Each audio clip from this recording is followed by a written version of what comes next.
My name is Johan van Niekerk and we are discussing the business formula. Welcome to the 7th video in this series where we are discussing how to go from idea to startup to small business and eventually into a medium-sized business.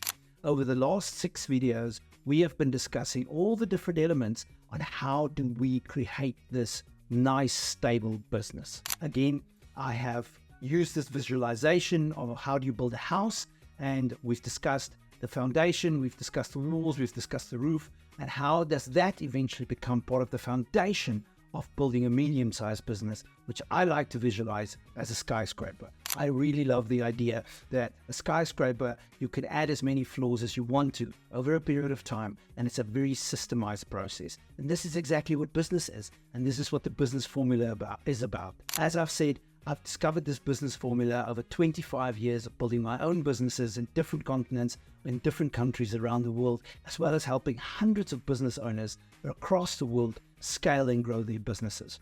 And so this business formula is very, very much that. When you get to this level here where you are building a medium-sized business, you can build as many floors as you want. You can go as high as you want. You can grow your business as big as you want it to be. And this is what we are discussing, is how do we grow this? We've already discussed the foundation. How do you make sure you've got a strong, stable foundation to build this good business? We've also gone now into the medium-sized businesses. How do you become a business owner? How do you go from self-employed to business owner? This is where we're at now. So as a business owner, what is required? How do you make this business stable? We've talked about the foundation, what needs to be done there. We've also discussed business development and how you keep growing your business, expanding your products. And today, what we're going to be discussing is the organizational structure. Again, this is not something that most business owners think about a lot and very often. But once you get to this size, it starts becoming very, very important to think about how are you structuring your business. And if we think about larger traditional businesses, then we do think about they have organizational structures. I also spoke about the organogram right in the beginning of this series, of this specific series about the medium-sized businesses. What does a company organogram look like? And this organogram was meant to help you look and understand, how do we now start creating this business? How do we start hiring expertise? And again, when we start a business, we tend to be, as the founders, as the owners, we tend to be all things to all people. We need to be the finance director, the sales director. We need to be the head of IT. We need to be the janitor. We need to clean. We need to make tea. We need to do everything for all people.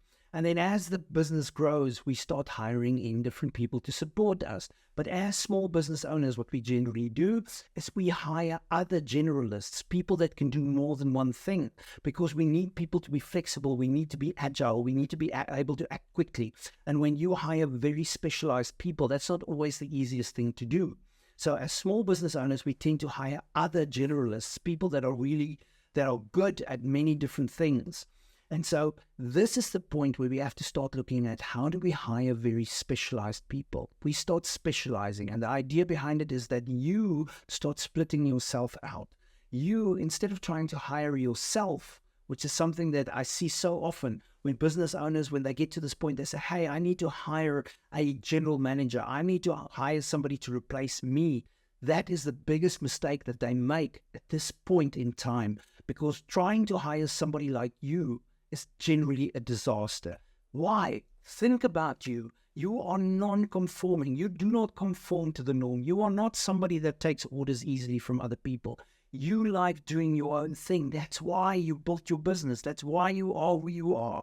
And yet now you are looking for somebody that's like you, but is happy to fit into a structure and is happy to do what you tell them to do. Generally, those people are unicorns. They don't exist. And when they do, they tend to be business owners themselves. So this is where we have to look at, how do we start scaling you? How do we start creating more of you? The answer is to hire people more intelligent than you, that have better technical skill sets than you do in specific areas. And sometimes it's also worth it to hire people with better soft skills than you. We've all known the people that generally, I'm a lawyer by training. Lawyers are not known for their sparkling personalities, and they tend to be, what they do is fight every day. So what do they do in the office? They fight every day. they don't tend to make great leaders. And so it's a completely different mindset. That's the soft skills that I'm talking about. So how do you start managing all these people correctly? The answer is by employing the right people. And employing the right people, we look at the organogram. We look at where we need people, where we need roles, where we need specific performance. And then we start looking at the organizational structure. How do we now take this thing that we've built and start ordering it so that we know we need specific skill sets here, there, and everywhere? And then, like I discussed in the previous video as well, speaking of the previous video, don't forget to like, subscribe, and click that notification bell so that you may not miss any of this valuable content that we have created free for you to help you grow your business and to understand. But like I was saying, is we have to look at how do we now start creating these departments so we can align skill sets and employ the experts that can do certain things better than we can. So this organizational structure is where we start looking at creating various different departments. What do we need in our businesses? In this video, I'm just going to touch on the different departments. I'm going to talk a little bit about each one, because each one has its own challenges. Each one is actually needs to be a 2-hour video in and by itself. But in this series, we don't really have the time to go down that route. I just want to give you the overviews. And then in the future, we'll be delving into these individual parts more and more and more and giving you more insight into these things. But we need to start looking at how do we create departments? What makes sense for us in our businesses? And each business is different, but there's things that are the same. And what we generally do is the first thing we do is we generally hire finance people. So unless you are an accountant, generally what we do is the first thing we do outsource is we outsource the finances. We'll hire bookkeepers, we'll hire CPAs, and we'll bring some outside expertise in. That's generally the first thing. Another one might be IT, another one might be marketing. A lot of people are handing off marketing, which is one of the big mistakes as well that we make as businesses, especially transitioning from a small into a medium-sized business. We'll be looking at these different things. I'm a visual guy. And as I explained in the previous video, it's all about the steel and the concrete. And once you've built the steel in terms of what we discussed in the previous video, the steel is the business development. The next step is the concrete. This is the concrete. This is the absolute, this is what makes it solid. This is where you can really build on us once you've added the concrete. And this is what this video is about. We start with actually the most important function is not finance or anything else that you don't want to do. It's easy to delegate what you don't want to do. What's difficult is to delegate what you do want to do. The first thing I want to talk about is your executive management or your leadership structure. We've always heard that a fish rots from the head, and that holds true in business as well. Who are the people leading the people? Again, we believe in management. You do not manage people. People are led. You lead people and you manage results. We need to get into that mantra, lead people and manage results. That is absolutely key in terms of growing your business to the next level. Lead people. So your executive management is very, very important. You have to define who's the executive management. Who are the leaders? Who are the team leaders? Who are your executives that are leading groups of people? And then it is absolutely key to really understand the leadership styles, how they lead. Does that fit in with your corporate culture? Does it fit in with your values? I so often have clients that come to me. A normal one is we grow up with our parents telling us what to do and we have to listen. It's slowly changing, but that is a dictator style of leadership. That does not work in the modern world anymore. Nobody likes dictators, okay? Leadership style of do as I say, don't do as I do, just doesn't work in today's leadership environment anymore. Employees don't respond to that. And then that's back to the quiet quitting that I mentioned in the previous video.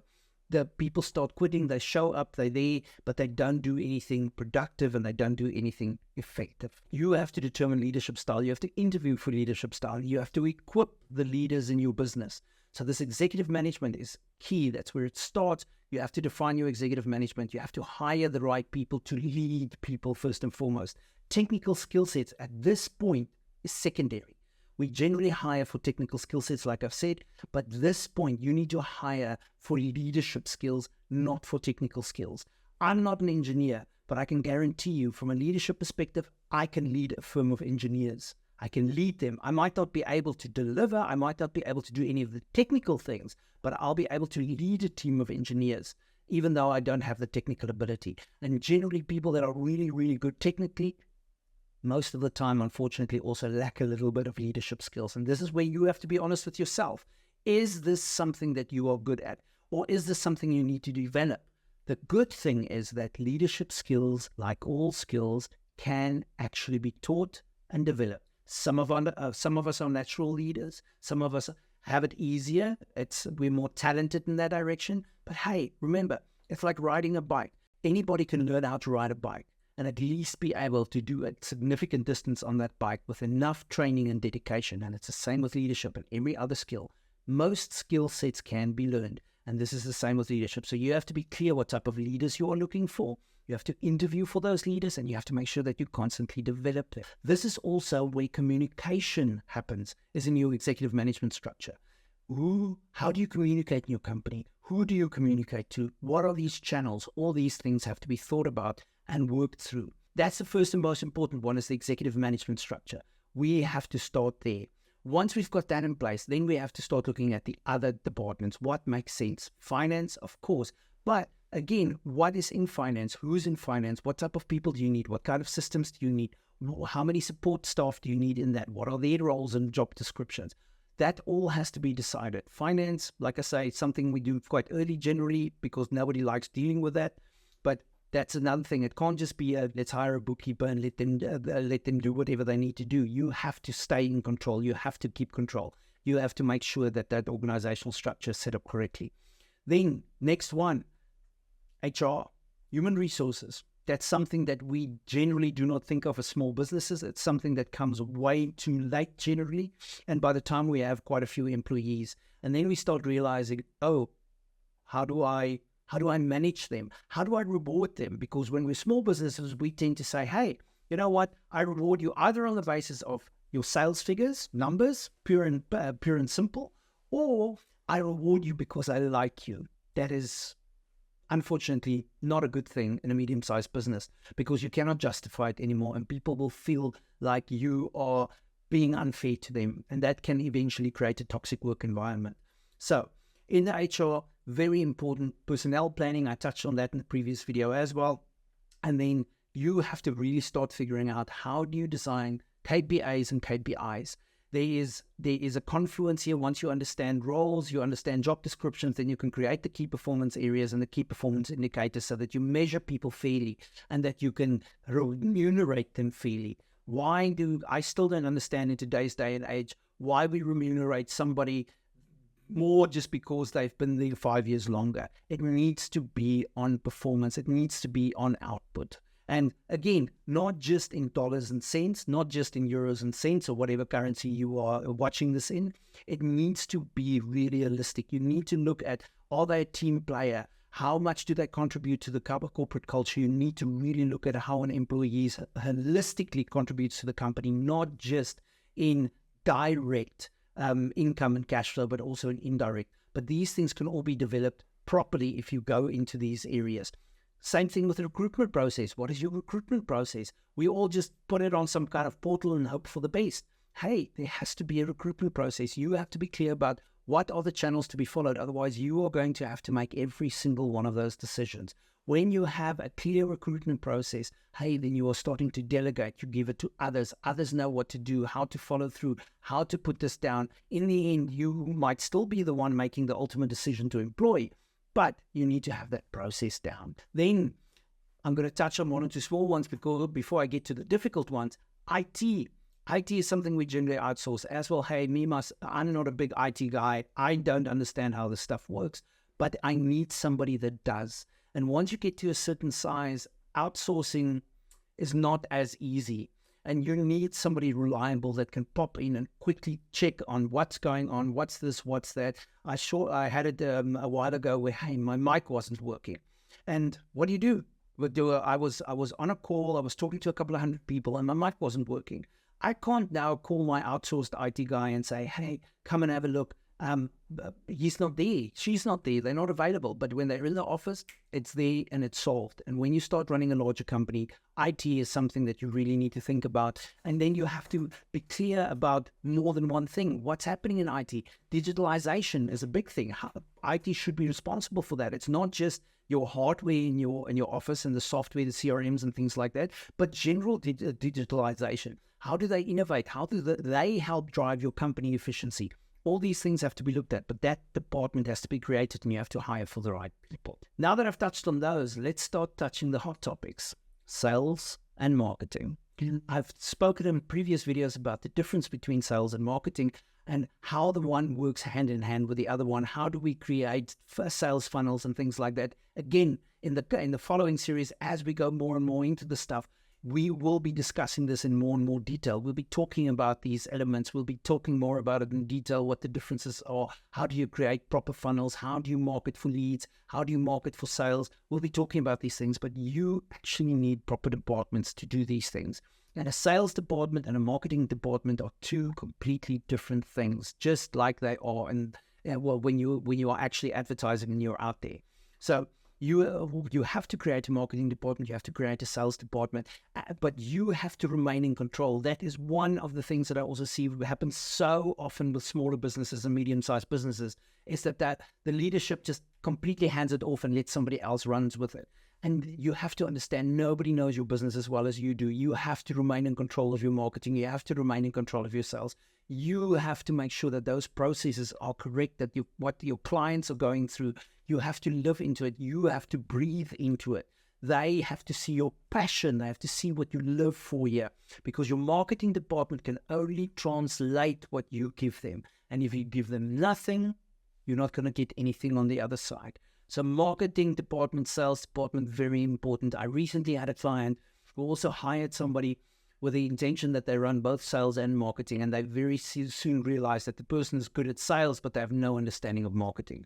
And unfortunately, had to terminate the position because they didn't interview correctly for that. So again, you need to make sure that you hire the right people for this, whether it's initially outsourced, but eventually internal. You have to make sure that those departments are very clear on what they are supposed to do, what type of skill sets they require, what their KPIs and KPAs are. That's how all of these things fit together, and why HR is so important to refer back to that, is that all of these things have to be fit together, and they have to come up and they have to be creative, but you have to give them the guidance of within what parameters do they get to be creative. Guys, again, I've created this whole checklist, this business formula. All of it is on paper. It's free for you to have. Click on the link below and make sure that you get this checklist for yourself so that you may see all of these different elements. I know it's difficult to follow with what I'm saying. There's a lot of information. So make sure that you download that so that you have it in front of you, so that you can have an overview of what you have in your business and what you don't have. And again, it's not scary. It helps to know what you need to do. It helps with planning. It helps with time management. It helps with so many things. Also to realize, where do you need external expertise? Like I said, when we create these departments as well, where do you need external expertise? This is part of what this whole checklist and this formula is about. So download that formula now by clicking below, following the link, and getting your free copy of this. Remember, we lead people and we manage results. And you have to make sure that you have a system that allows you and the other leaders in your company to really lead people and to manage results.